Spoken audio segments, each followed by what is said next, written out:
സന്യാസത്തിനും അധ്യാപനത്തിനുമൊപ്പം ജൈവകൃഷിയുടെ പ്രവാചകയായി sister മർസിയാന.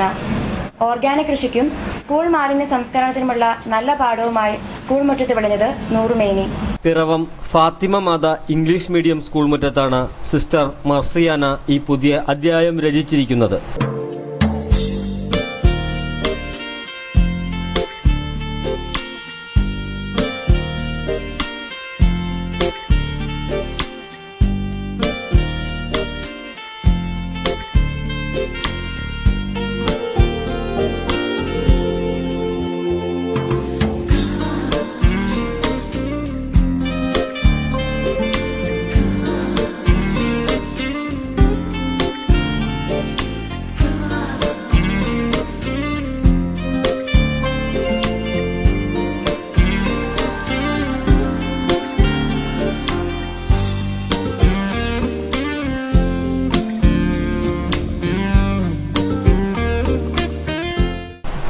കടലാസ് അടക്കമുള്ള school മാലിന്യങ്ങൾ സംസ്കരിച്ച് ഗുണനിലവാരമുള്ള ജൈവവളമാക്കി മാറ്റിക്കൊണ്ട് ഈ രംഗത്ത് മാതൃകയായിരിക്കുകയാണ് സിസ്റ്റർ.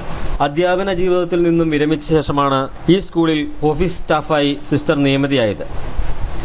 വൈകുന്നേരങ്ങളിൽ സ്കൂൾ മാലിന്യങ്ങൾ കത്തിക്കുമ്പോൾ ഉണ്ടാകുന്ന പുകയും ഗന്ധവും അസഹ്യമായപ്പോൾ സിസ്റ്ററിന്റെ മനസ്സിൽ പുതിയ ആശയം ഉദിച്ചത്.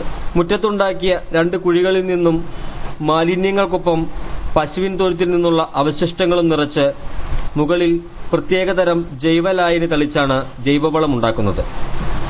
മുടി, പ്ലാസ്റ്റിക്, ഇരുമ്പ് ഒഴികെയുള്ള എന്തും ഈ പ്ലാന്റിൽ നിക്ഷേപിക്കുന്നു. ഒരു കുഴി നിറയുമ്പോൾ മണ്ണിട്ട് മൂടും. 30 ദിവസം കൊണ്ട് ഉപയോഗയോഗ്യമായ വളമാക്കി ഇത് മാറുമ്പോൾ അടുത്ത കുഴി മൂടാറായിട്ടുണ്ടാകും. സ്കൂൾ മുറ്റത്ത് പരീക്ഷണാർത്ഥം പ്ലാസ്റ്റിക് ചാക്കുകളിൽ വിളയിച്ച പച്ചക്കറികൾക്ക് പുറമെ കോൺവെന്റ് വക സ്ഥലത്ത് കപ്പ, ചേന, വാഴ മുതലായവയ്ക്കും ഈ വളപ്രയോഗം വളരെ പ്രയോജനകരമായി. ജൈവവള നിർമ്മാണത്തിന് ഉപയോഗിക്കുന്ന കാറ്റലിറ്റ് ലായനി അയർക്കുന്നം ചെറിയാൻ ആശ്രമത്തിൽ നിന്നുമാണ് വാങ്ങുന്നത്. ഇതിൽ 1 കിലോ ശർക്കരപ്പാനിയും വെള്ളവും ചേർത്ത് 10% വീര്യമുള്ള കീടനാശിനി നിർമ്മിക്കുന്നു. പറമ്പിലും പച്ചക്കറികളിലും അടുക്കളയിലും ടോയ്ലറ്റിലും ഒക്കെ ഈ ജൈവലായനി ഉപയോഗിച്ചു വരുന്നു.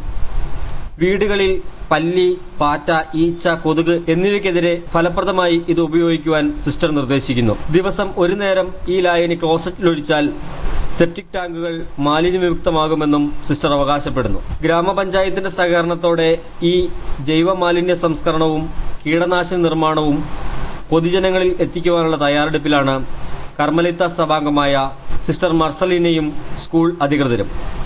കൂടാതെ അലങ്കാര പുഷ്പങ്ങൾ ഉണ്ടാക്കുന്നതിലും സിസ്റ്റർ വളരെ പ്രാവീണ്യം നേടിയിട്ടുണ്ട്. I vision news, Piravom.